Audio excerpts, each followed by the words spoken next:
Ayun. Umikot tayo guys, sa likod tayo. Tayo lang mag-isa dito. Lakad-lakad tayo guys, tayo na mag-isa. Sobrang linaw ng tubig oh.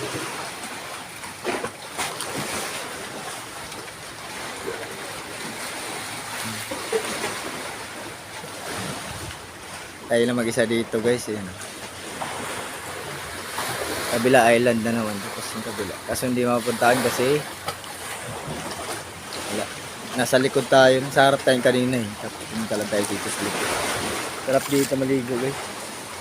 Nakakatakot nga lang. Ayan o. Wala mag-isa eh. Umikot na ako. Sobrang linaw ng tubig.